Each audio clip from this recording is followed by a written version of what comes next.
Hello, Colorado Realtors, and welcome to the RPAC Minute.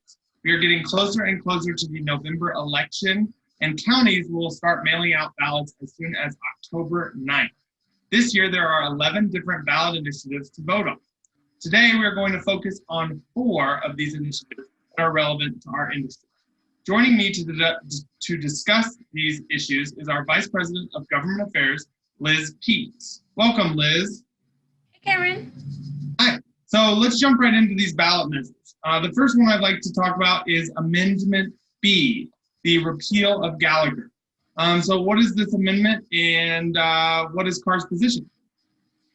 Yeah, this is a good one to start with. This is probably one that you want to do some education on.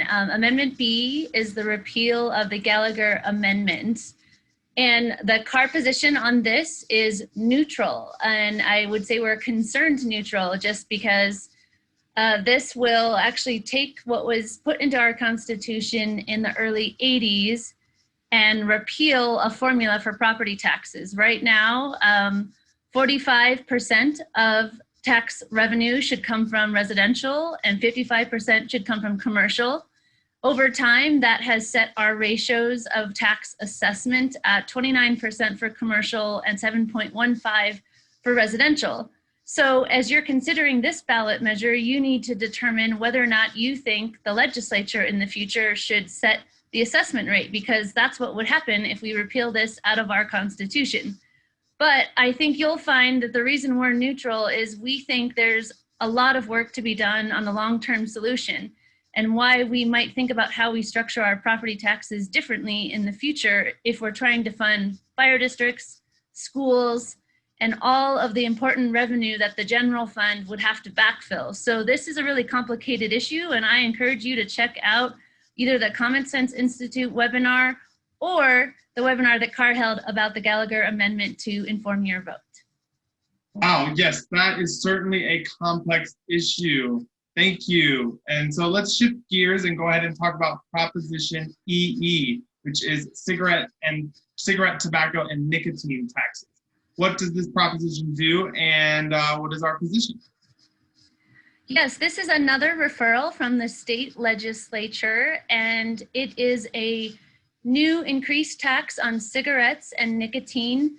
But what's important, and the reason that CAR is supporting EE, is because the funding goes to some really important pots, rural schools, and for us, affordable housing.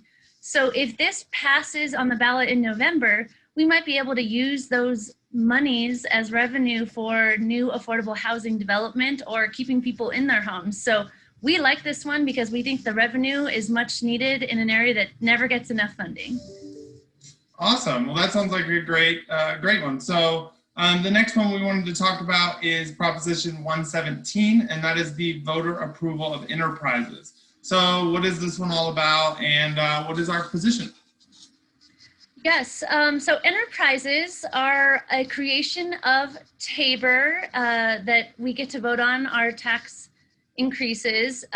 Enterprises, for example, you might have heard of are like the hospital provider fee, or we've used them in other ways to fund different items. Normally, this comes from the state legislature creating a new bill. And the reason this has come about this year is we increasingly see the state legislature looking to create an enterprise to get around Tabor and not be subject to those rules. So we actually think 117 is good because it gives voters more say. It is only for enterprises that are going to raise revenue greater than 100 million over the first 5 years. And it won't affect existing enterprises, it's just going to affect future enterprises. But we think this is an important one so that we can rein in the legislature a little bit, but also so taxpayers have more control over a way that we can tax citizens under this enterprise loophole. Got it. Well, that makes sense. And our final proposition is Proposition 118, and that is the Paid Family and Medical Leave Insurance Program. So what does this initiative do, and what is our position? Yes, this is a ballot initiative that we are opposing, and it's not because we don't believe in family leave. we think that's a great idea. We just think this isn't the right approach to do this.